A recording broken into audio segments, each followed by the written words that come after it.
OnePlus 13 has just been officially announced.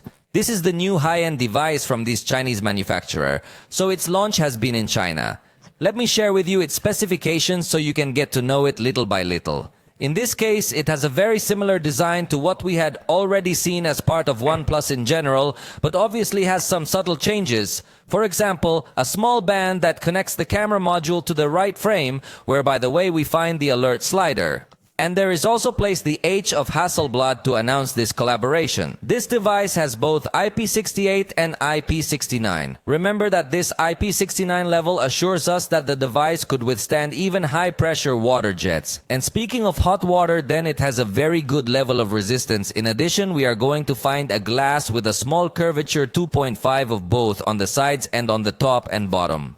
And its screen has a diagonal of 6.82 inches. In addition, it is a screen of excellent quality as it should be in a high-end device. So we're going to find in it a 2K resolution, 3168 by 1440 pixels, and a variable refresh rate from 1 to 120 Hz. It also has a peak brightness of 4500 nits. This obviously when you're watching HDR content, and it's a display that has received the best score by DisplayMate. So it's a spectacular panel. It obviously incorporates the fingerprint reader inside the display, and it has technology so you can use it with gloves on or even when it's wet. This device is available in a palette of 3 colors: white, black, and blue. In the glass back cover version, we are going to find a thickness of 8.5 millimeters and has a weight of 213 grams, although the lighter version weighs 210 grams. In this case, there is variable weight and thickness because they use different materials for the back cover. The processor, as it could not be otherwise, is the Snapdragon 8 Elite, the maximum power currently available, with versions of 12, 16, or 24 gigabytes of RAM, LPDDR5X as it should be, and in storage up to a terabyte, with versions also of 256 or 512 gigabytes.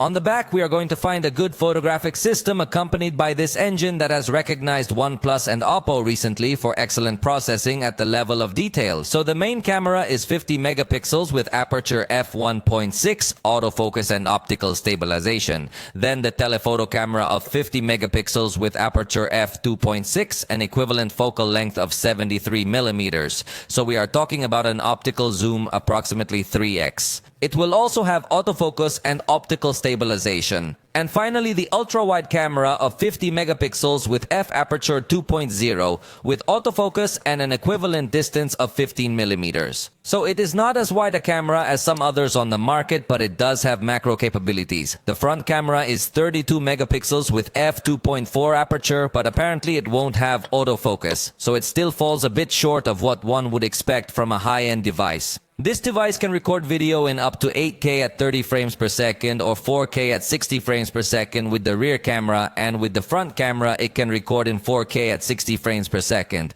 Also, the battery has a capacity of 6000 mAh, but it is split in two. This is something I personally don't like. The times we have tested devices with batteries split in two, the autonomy has not been as expected. So, even though its total capacity is 6 mAh, I actually think it will have the performance of a 5 mAh battery or even less. What is the advantage then of the batteries being separated? Well, that the charging can be very fast. So in this case, it supports 100 watt wired charging or 50 watt wireless charging. It also supports 10 watts reverse wireless charging. So it has good features, but we will have to put it to the test in the real world to know if its autonomy is going to be good or not. Interestingly, in China, they advertise this device with the ColorOS 15 operating system. Unlike what they do globally, where they simply change the name to make it look good with OnePlus fans, pointing out that it is Oxygen OS.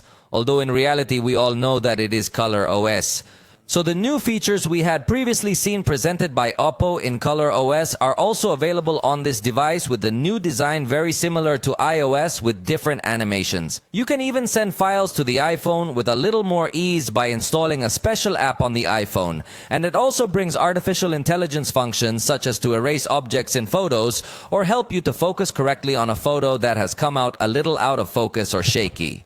These devices have been announced for China. So the most basic configuration is priced at 4,499 yuan in that region. That's approximately $630.